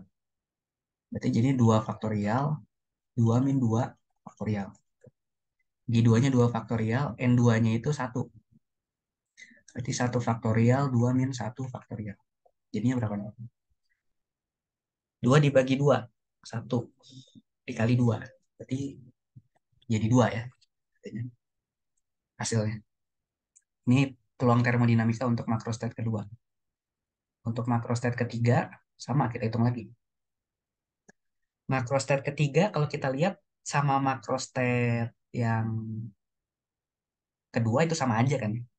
Urut apa cuma dibalik aja jumlah partikelnya. Karena sama aja dan cuma dibalik doang jumlah partikelnya jadi ya pasti nilai peluang termodinamika itu bakal sama.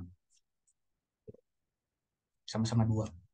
Jadi ini 2, ini juga pasti 2. Terus ini juga 2, ini juga 2 gitu peluang termodinamika. Kenapa bisa sama semua ya? Karena kebetulan degenerasinya sama semua.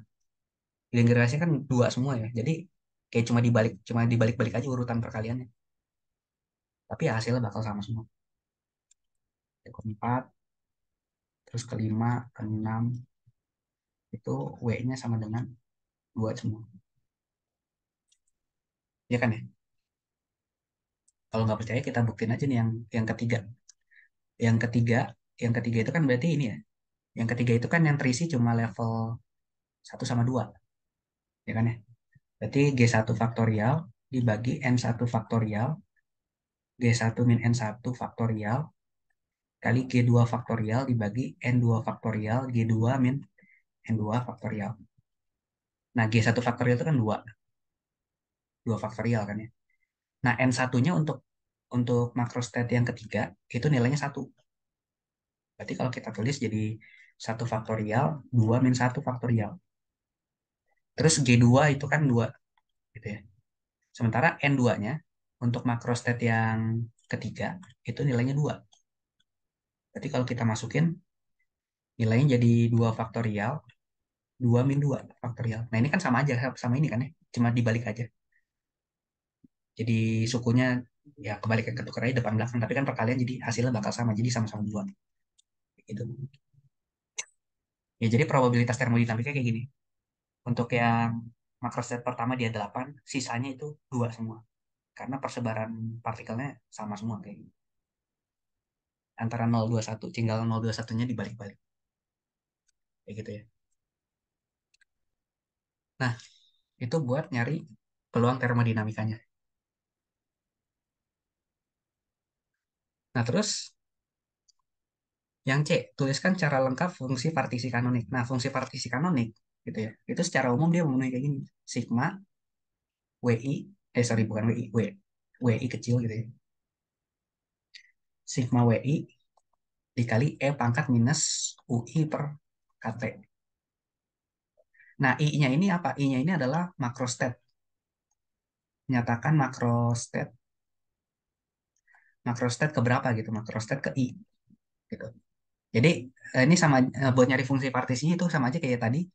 Peluang termodinamika untuk makrostat pertama dikali E pangkat energi total untuk makrostat pertama. Hasilnya ditambah sama peluang termodinamika makrostat kedua dikali E pangkat energi total makrostat kedua. Jadi kalau dijabarin ya kayak gini. Kan tadi ada 6 makrostat ya.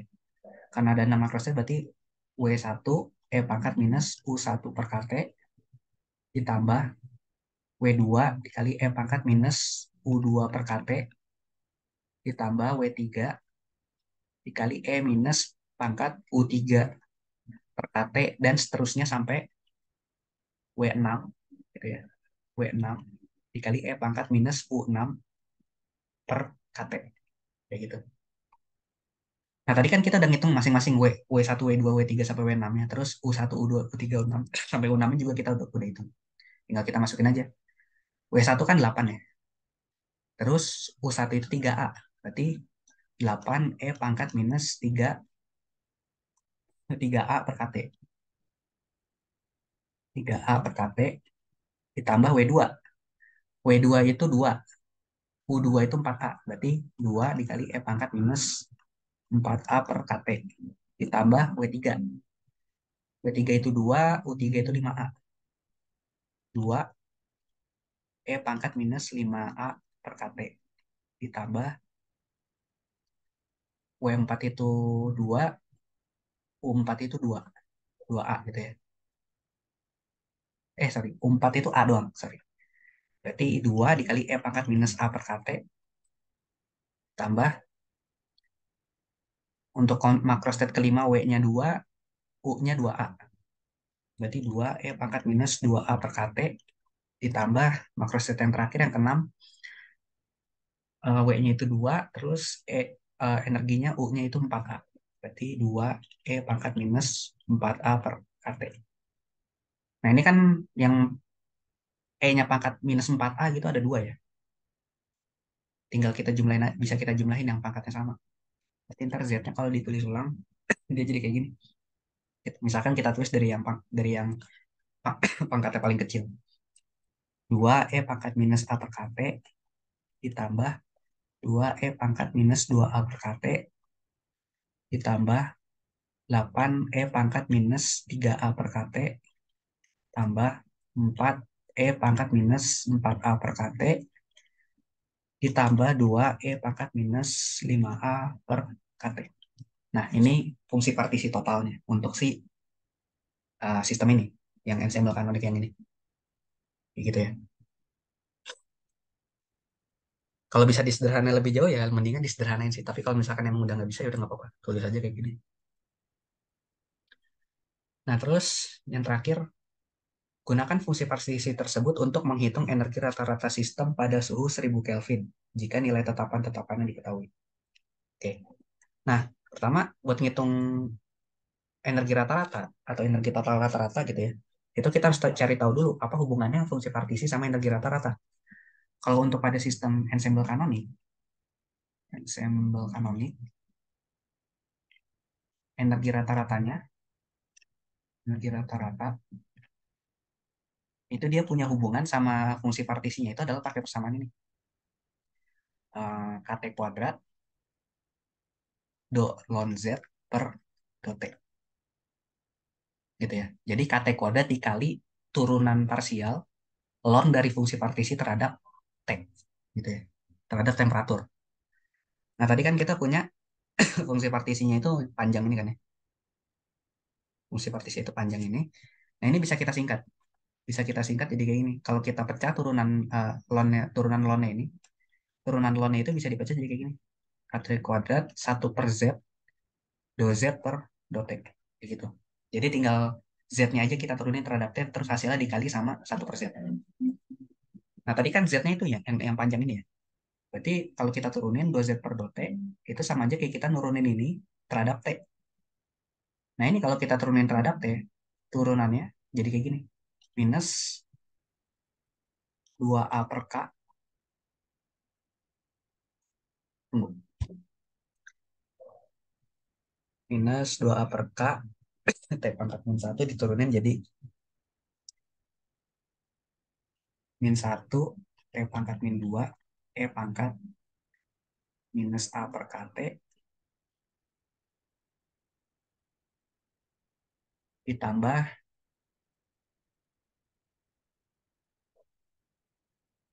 2 dikali 2a per k, t pangkat min 2, e pangkat minus 2a per kt,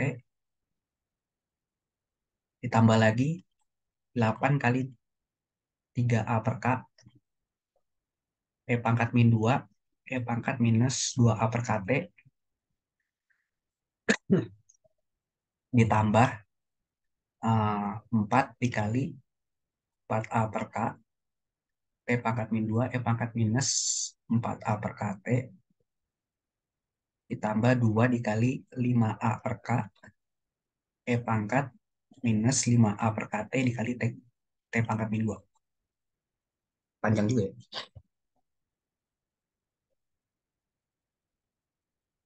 Nah, ini kan do z per do t-nya ada t pangkat min 2.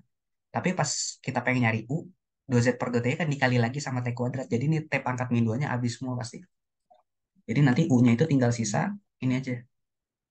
K dikali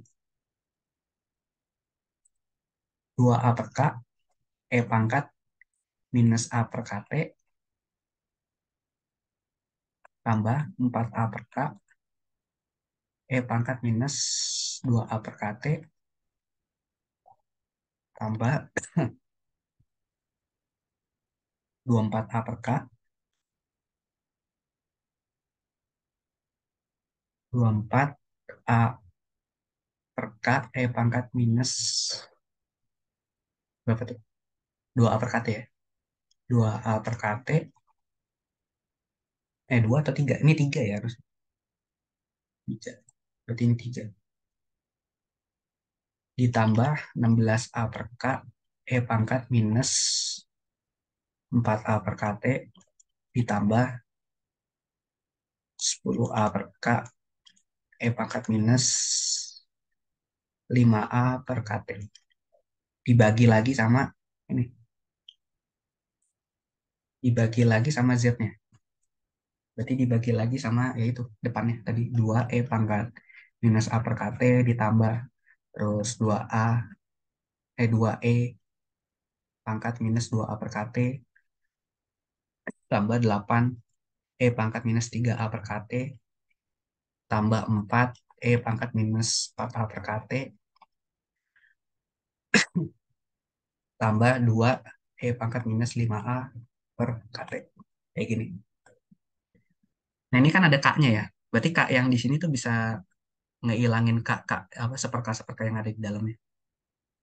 Nah, kalau dikaliin berarti nanti jadi gini. Ini k-nya hilang. Nah, terus di sini kan semuanya tuh ada a-nya semua ya. Ada a-nya semua. A-nya tuh bisa diketebanin. Berarti kalau a-nya diketebanin jadi ini sama aja kayak semua itu dikali a. terus yang dalamnya tuh A-nya hilang semua. Kayak gini. Nah, kira-kira bisa disederhanakan lagi nggak? Bisa sih, tapi nggak usah lah ya.